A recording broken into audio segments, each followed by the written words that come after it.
Lunch. ఈ రోజు ఉదయం స్టాక్ మార్కెట్లు మంచి లాభాలతోనే ప్రారంభమయ్యాయి. ఆ తర్వాత కొంచెం ఒడిదుడుకులైనటువంటి మార్కెట్లు కొంచెం స్వల్ప లాభాల్లోనే ట్రేడ్ అవుతున్నాయి. ప్రస్తుతం సెన్సెక్స్ 32 పాయింట్ల లాభంతో 20,282 పాయింట్ల దగ్గర ఉంది. అదేవిధంగా నిఫ్టీ విషయానికి వస్తే స్వల్ప లాభంతో 8 పాయింట్ల లాభంతో 6,112 పాయింట్ల దగ్గర ట్రేడ్ అవుతోంది. ప్రధానంగా ఆటో, మెటల్ రంగ షేర్లకు కొనుగోళ్ల మద్దతు లభిస్తోంది. అదేవిధంగా అమ్మకాల ఒత్తిడిలో మాత్రం టెక్నాలజీ, ఐటీ, పవర్ రంగ షేర్లు కనిపిస్తున్నాయి. ఈ రోజు విశ్లేషణ అందించడానికి కుటుంబరావు గారు, అదేవిధంగా శేష్ గారు కూడా టీవీ ఫెస్ట్ లో అందుబాటులో ఉన్నారు. కుటుంబరావు గారు, ఈ రోజు అదే మార్కెట్లు కొంచెం లాభాల్లోనే కనిపించాయి, మంచి జోరు మీద ఉన్నాయి. తర్వాత ఇప్పుడు మాత్రం ఇంట్రాడేలో మాత్రం కొంచెం ఊపు కనిపించట్లేదు. ప్రస్తుతం మీ విశ్లేషణ ఏ విధంగా ఉంటుంది? క్లియర్లీ 10 o'clock తర్వాత కాస్త అగ్రెసివ్ డొమెస్టిక్ ఇన్స్టిట్యూషన్ సెల్లింగ్ కనిపిస్తోందని. ఎందుకంటే ఐసిఐసిఐ బ్యాంక్ లాంటిది మంచి 15 రూపీస్ పాజిటివ్ గా ట్రేడ్ అవుతున్న స్టాక్ కూడా ఇప్పుడు మైనస్ రావడం చూసాం అనమాట. అండ్ అక్రాస్ ద బోర్డ్ కాస్త రూపీ ఇంకా స్ట్రెంథన్ అవ్వటం, డాలర్ వీక్నెస్ రావటం, దాంతో ఐటీ స్టాక్స్ హయ్యర్ లెవెల్స్ నుంచి కూడా ఇంకా తగ్గటం చూస్తే డెఫినెట్లీ ఇన్స్టిట్యూషన్స్ అన్ని కూడా domestic institutions specially before coal India issue కాస్త ప్రాఫిట్స్ బుక్ చేసుకోవడానికే మొగ్గు చూపుతున్నాయి. దాంతో ఆ అగ్రెసివ్ సెల్లింగ్ వల్లనే కాస్త మార్కెట్స్ వీక్ గా ట్రేడ్ అవుతున్నాయి. బట్ సైడ్ కౌంటర్స్ లో మాత్రం యాక్టివిటీ బాగుంది. అంటే మిడ్ క్యాప్, స్మాల్ క్యాప్ లో మాత్రం ఇంకా యాక్టివిటీ బాగుంది. చాలా స్టాక్స్ సర్కిట్ లో కూడా ట్రేడ్ అవుతున్నాయి. కాబట్టి ఇది general routine profit booking. And గత 1 week నుంచి మనం అబ్జర్వ్ చేస్తున్నాం అనమాట. 6200 క్లోజర్ గా నిఫ్టీ ఫ్యూచర్స్ రావటం, ఇమీడియట్ గా సెల్లింగ్ రావటం, మళ్ళీ డెఫినెట్లీ 6150 కిందకి రావటమే కాస్త మద్దతు లభించడం చూస్తున్నాం. అయితే ఇవాళ వన్ ఇంపార్టెంట్ నెగిటివ్ ఏంటంటే ఇటు క్యాష్ నిఫ్టీ 6150 పైన more than half an hour, 1 hour కంటే కూడా నిలదొక్కోలేకపోయింది. కాబట్టి ఆ డౌన్ సైడ్ 6100 చాలా కేర్ఫుల్ గా అబ్జర్వ్ చేయమంటాను. 6100 ఎందుకంటే దాని కిందకి వెళ్తే కనుక డెఫినెట్లీ తిరిగి లాస్ట్ వీక్ లో ఏదైతే ఉందో 60-67 అది టెస్ట్ చేసే పాసిబిలిటీ ఉంటుంది. బట్ 6110, 6120 పైన end of the day close అవుతా ఉంటే స్పాట్ నిఫ్టీ మాత్రం పొజిషన్స్ క్యారీ చేయొచ్చు. అండ్ యూరోపియన్ మార్కెట్స్ కూడా ఇప్పుడు చాలా ఫ్లాట్ గా ఓపెన్ అయినాయి. కాబట్టి మార్కెట్ లో కూడా ఎక్సెప్షనల్ యాక్షన్ ఉంటుంది నెక్స్ట్ ఈ సెకండ్ హాఫ్ లో అని చెప్పేసి కూడా ఎక్స్పెక్ట్ చేయకూడదండి. రైట్, కాలర్స్ వెయిట్ చేస్తారండి. ఫస్ట్ కాల్ తీసుకుందాం. గుంటూరు నుంచి కాల్ చేశారు వెంకటేశ్వర్లు గారు. వెంకటేశ్వర్లు గారు నమస్తే అండి. కోసం షుగర్ సెక్టార్ వచ్చేసి సింబాలి, సిండికేట్ బ్యాంక్ అండి. ఈ రెండు షార్ట్ టర్మ్ కోసం బయట కొంచెం చెప్తాను. ఫస్ట్ స్టాక్ షుగర్ ఇప్పుడున్న పరిస్థితుల్లో మీరు షార్ట్ టర్మ్ కి షుగర్ స్టాక్స్ బై చేయొచ్చండి. అయితే కొంచెం లాస్ట్ ఒక 3-4 ట్రేడింగ్ సెషన్ లో కొంత షుగర్ స్టాక్స్ లో కూడా కొంత వీక్నెస్ అనేది హై లెవెల్స్ లో కనపడుతుంది. మీరు అడిగిన స్టాక్ సింబోలి షుగర్ అండి. సింబోలి షుగర్ ను మీరు బై చేయొచ్చు. అయితే కరెంట్ లెవెల్స్ లో కూడా కొంత ఆగమని చెప్తాను. దీనికి ప్రధాన కారణం అంటే గ్లోబల్ గా చూస్తే కొంచెం షుగర్ స్టాక్స్ అనే షుగర్ ప్రైసెస్ కూడా బాగా పెరుగుతున్నాయి. తర్వాత బ్రెజిల్ లో కొంత కన్సర్న్, దానివల్ల ఏంటంటే ఈ మధ్య కాలంలో 6 months హైక్ రావడం జరిగింది. ఇంకా నేను అనుకోవడం ఈ కరెంట్ లెవెల్స్ నుంచి ఇంకా షుగర్ స్టాక్స్ పెరిగే అవకాశం ఉంది, మీరు బై చేయొచ్చండి. ఇంకోటి సిండికేట్ బ్యాంక్ గురించి అడిగారు. సిండికేట్ బ్యాంక్ కూడా మీరు కరెంట్ లెవెల్స్ లో బై చేయొచ్చు. కాకపోతే ఏంటంటే కొంచెం ఆగమని చెప్తాను, ఒక స్మాల్ డిప్ అనేది. ఎందుకంటే లాస్ట్ 3 ట్రేడింగ్ సెషన్ లో గమనిస్తే మార్కెట్ 6150 దగ్గర బాగా సప్లై కనబడుతుంది. కాబట్టి ఏంటంటే మార్కెట్ లో ఒక చిన్న డిప్, ఒక కరెక్షన్ లాంటిది, ఒక 100-150 పాయింట్స్ కరెక్షన్ రావచ్చు నిఫ్టీలో. కాబట్టి కరెక్షన్ లో రెండు కూడా మీరు అక్యుములేట్ చేయమని చెప్తానండి. నెక్స్ట్ శ్రీనివాస్ గారు లైన్ లో ఉన్నారు చీరాల నుంచి. శ్రీనివాస్ గారు క్వశ్చన్ అడగండి. హలో, మాట్లాడండి శ్రీనివాస్ గారు. సార్ నమస్తే. కుటుంబరావు గారు, ఎంటీఎన్ఎల్ ఈసారి క్వార్టర్లోనూ బెటర్ రిజల్ట్ చూపిస్తారా? 15,000 కోట్ల ఐటీ రిఫండ్ రావాలి, అది ఈసారి రాసిన స్టాక్ స్పాట్ అవుతుందా? ఆ తర్వాత Ram Swarup industries all time లోకి వచ్చింది, ఈ స్టాక్ పికప్ చేయొచ్చా?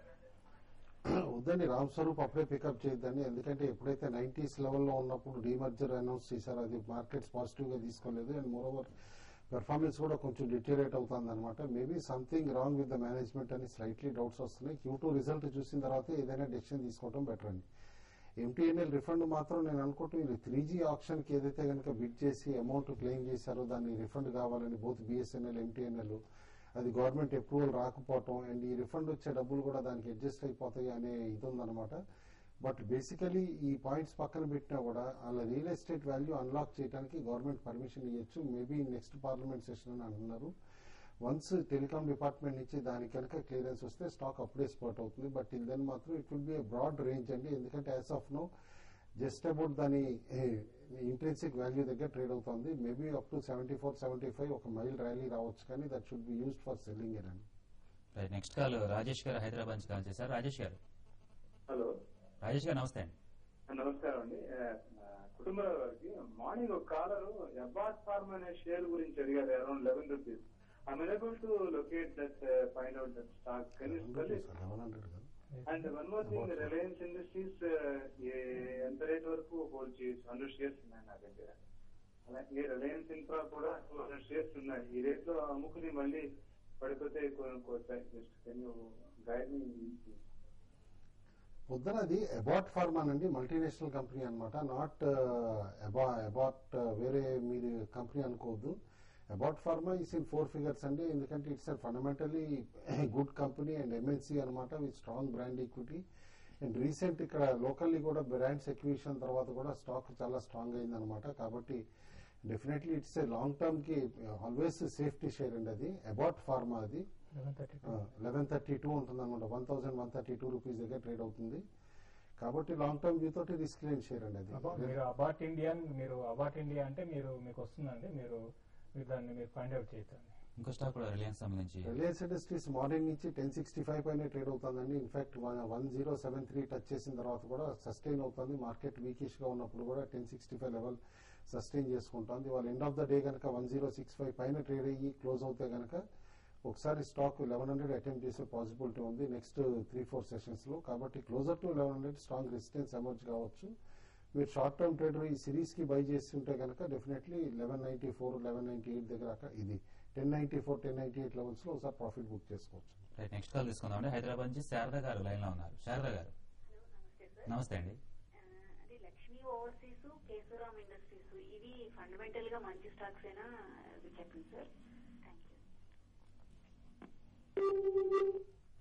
Kesoram fundamentally very good stock అండి, బిర్లా గ్రూప్ కంపెనీ అనమాట. అండ్ బేసికల్లీ ఇప్పుడు ఆ కంపెనీలో డివిజన్స్ కూడా ఇటు కుమారమంగళం బిర్లా గ్రూప్ రావచ్చు అనమాట. ఎందుకంటే బీకే బిర్లా గారు రీస్ట్రక్చర్ చేస్తున్నారు గ్రూప్ మొత్తాన్ని అనమాట. చేసినప్పుడు ఆయన మనోడికి ఇస్తున్నారనమాట కంపెనీలో చాలా డివిజన్స్.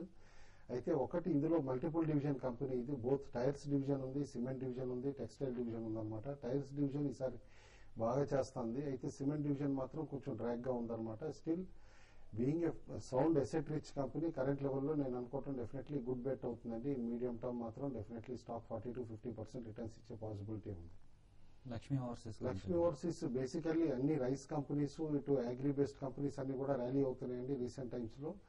లక్ష్మీ ఓవర్సీస్ మాత్రం డెఫినెట్లీ నేను అనుకోవటం కరెంట్ లెవెల్స్ లో మాత్రం అవాయిడ్ చేయడం బెటర్ అని చెప్పేసి అనిపిస్తాను. నెక్స్ట్ కాల్ తీసుకున్నాం. హైదరాబాద్ నుంచి రాజేశ్వర్ గారు లైన్ లో ఉన్నారు. రాజేశ్వర్ గారు నమస్తే కుటుంబరావు గారు. హలో చెప్పండి. ఆటోమొబైల్ 3 ఏమన్నా ఈ సిరీస్ లో క్రాస్ చేస్తుందా? ఇంకొక స్టాక్ వచ్చేసి పవర్ గ్రిడ్ 113 పైన నిలబడలేకపోతుంది. హెచ్డిఎఫ్సి కంటిన్యూస్ గా ఈ మధ్య డౌన్ అవుతుంది. రీజన్స్ ఏమన్నా చెప్పగలరా? ఆన్ మొబైల్ పవర్ గ్రిడ్ అనేవి 113 ఏమన్నా క్రాస్ చేస్తాయి ఈ సిరీస్? ఆన్ మొబైల్ ఆల్రెడీ ఈ సిరీస్ లో ఒకసారి హై కూడా చూపించారండి. 384 386 లెవెల్స్ కూడా టచ్ అయింది అనమాట. ఎఫ్ఎండో లో ఇప్పుడే కరెక్ట్ అవుతుంది, 370 లెవెల్స్ కి వచ్చింది. But closer to 360-63 strong support ఉంది. మేబీ ఈ 384-86 లెవెల్ తిరిగి క్రాస్ అవ్వాలంటే రిజల్టే ఇంపాక్ట్ చేయాలన్నమాట. రిజల్ట్ లో ఏమన్నా ఈ 3G ఇంపాక్ట్ కానీ కొత్త వాల్యూ యాడెడ్ సర్వీసెస్ ఏమైనా ఇంట్రడ్యూస్ చేసి వ్యాస్ లో ఇది చాలా కంపిటెంట్ ప్లేయర్ అనమాట కంపెనీ. అనౌన్స్మెంట్స్ వస్తేనే తిరిగి 384-86 లెవెల్స్ క్రాస్ అవుతుందని అనుకుంటున్నా. అదర్వైజ్ డెఫినెట్లీ స్టాక్ కాస్త ఇక్కడ రెసిస్టెన్స్ ఫేస్ చేస్తుంది కాబట్టి రేంజ్ బౌండ్ అయిపోవచ్చు. బ్రాడ్ రేంజ్ ఆఫ్ 360-385 అని చెప్పేసి అనుకుంటున్నాను. హెచ్డిఎఫ్సి బ్యాంక్ గురించి అడిగారండి. హెచ్డిఎఫ్సి బ్యాంక్ అయితే కంటిన్యూగా చూస్తున్నారు అన్నట్టుగానే హెచ్డిఎఫ్సి రెండు కూడా అండి. హెచ్డిఎఫ్సి బ్యాంక్ రెండు కూడా రీసెంట్ గా బాగా హై నుంచి బాగా కరెక్ట్ అవుతున్నాయండి. ఇంకోటి ఈ సిరీస్ లో చూసుకుంటే బ్యాంకింగ్ స్టాక్స్ లాస్ట్ 2 months లో కంపేర్ చేసుకుంటే కొంచెం ఫ్రంట్ లైన్ బ్యాంక్ లో బాగా హైయర్ లెవెల్ సెల్లింగ్ కనపడుతుంది. ఈ రోజు కూడా చూసాము బ్యాంక్స్ మార్నింగ్ సెషన్ లో అన్ని కూడా పాజిటివ్ ఉన్నాయి. మరి ముఖ్యంగా యాక్సిస్ బ్యాంక్ +30 రూపీస్ నుంచి -10 రూపీస్ రావడం, ఐసిఐసిఐ బ్యాంక్ రావడం, ఇది కొంచెం ఏంటంటే బ్యాంక్స్ రీసెంట్ గా బాగా పెరిగాయి కాబట్టి ఒక ప్రాఫిట్ బుకింగ్ కనపడుతుంది. అంతకుమించి వేరే రీజన్ అంటూ ఏం లేదండి. ఇంకోటి పవర్ గ్రిడ్ గురించి అడిగారు. పవర్ గ్రిడ్ కూడా చూస్తే మీరు అన్నట్టుగా 113-114 అనేది గత కొన్ని నెలలుగా ఇక్కడ నుంచి రెసిస్టెన్స్ పాయింట్ అని చెప్పొచ్చండి. ఇది కానీ క్రాస్ అయితే ఈ స్టాక్ బాగా పెరిగే అవకాశం ఉంది. దీంతో పాటు పవర్ సెక్టర్ అంతా కూడా ఇప్పుడిప్పుడే కొంత ఫ్రెష్ బయింగ్ అనేది కనపడుతుంది. కొన్ని రోజుల్లో ఒకవేళ ఈ స్టాక్ కానీ 113-114 పైన సస్టైన్ 1-2 రోజులు సస్టైన్ అయితేనే ఈ స్టాక్ మళ్ళీ 120-140 లెవెల్స్ కూడా టెస్ట్ చేసే అవకాశం ఉంది. రైట్, నెక్స్ట్ కాల్ తీసుకుందాం. వరంగల్ నుంచి కునాల్ గారు లైన్ లో ఉన్నారు. Kunal good afternoon. సార్ నేను long term investor sir. Okay, JHW energy ఇంకా సురానా కార్పొరేషన్ గురించి చెప్పండి సార్. సురానా కార్పొరేషన్ వచ్చే ఇయర్ మల్టీ బిగర్ స్టాక్ కావచ్చు sir. Surana corporation Chennai based company అండి, with interest in power and steel అనమాట. అయితే కర్ణాటకలో వీళ్ళు పవర్ ప్లాంట్ అది కూడా సెటప్ చేస్తున్నారు. స్టాక్ రీసెంట్లీ 300 లెవెల్స్ కూడా రీచ్ అవడం మీరు అబ్జర్వ్ చేసే ఉంటారు. బట్ డెఫినెట్లీ కాస్త రిస్కీ బెట్ అవుతుంది, ఎందుకంటే రీసెంట్ ఇయర్స్ లో చాలా సార్లు ఈ స్టాక్ ఆపరేటర్ డ్రివెన్ అన్నట్టు కూడా ఫీలింగ్ ఇచ్చింది అనమాట. ఎందుకంటే లోవర్ లెవెల్స్ లో లిక్విడిటీ డ్రై అప్ అయిపోవటం, సడన్ గా on and of volumes block deals కూడా రిజిస్టర్ అవటం కూడా చూస్తూ ఉంటాయి. You can take a call, but definitely seeing the earnings only ఒకసారి డెసిషన్ తీసుకోమని చెప్పేసి చెప్తానండి. ఒకటి జేఎస్డబ్ల్యూ ఎనర్జీ గురించి అడిగారండి. జేఎస్డబ్ల్యూ ఎనర్జీ కూడా మీరు ఇది ఈ లెవెల్స్ లో 130 ఆ లెవెల్స్ ని క్రాస్ కాలేకపోతుందండి. ఫండమెంటల్ గా చాలా స్ట్రాంగ్ కంపెనీ అని చెప్పొచ్చు. అయితే పవర్ ఇంతకుముందే అన్నట్టుగా పవర్ సెక్టర్ మొత్తం గమనిస్తే లాస్ట్ ఒక 6 to 8 months ఏ మాత్రం కూడా మార్కెట్ తో పార్టిసిపేట్ చేయలేదు. అయితే ఇక్కడ నుంచి పవర్ సెక్టర్ లో బయింగ్ వస్తే మాత్రం డెఫినెట్ గా జేఎస్డబ్ల్యూ ఎనర్జీ కూడా బాగా పెరిగే అవకాశం ఉంది. అయితే ఈ పవర్ సెక్టర్ లో ఇన్వెస్ట్ చేసే వాళ్ళు మాత్రం ఇమీడియట్ గా ఏం ఎక్స్పెక్ట్ చేయకుండా ఉంటే మాత్రం లాంగ్ టర్మ్ మాత్రం కొంచెం రిటర్న్ వచ్చే అవకాశం కనపడుతుంది. రైట్, ప్రస్తుతం 44 పాయింట్ల లాభంతో సెన్సెక్స్ ఉంది. అదేవిధంగా నిఫ్టీ విషయానికి వస్తే 12 పాయింట్ల స్వల్ప లాభంతో నిఫ్టీ కొనసాగుతోంది. చిన్న బ్రేక్ తీసుకుందాం. బ్రేక్ తర్వాత ఢిల్లీ నుంచి ప్రసాద్ గారు అందుబాటులో ఉంటారు.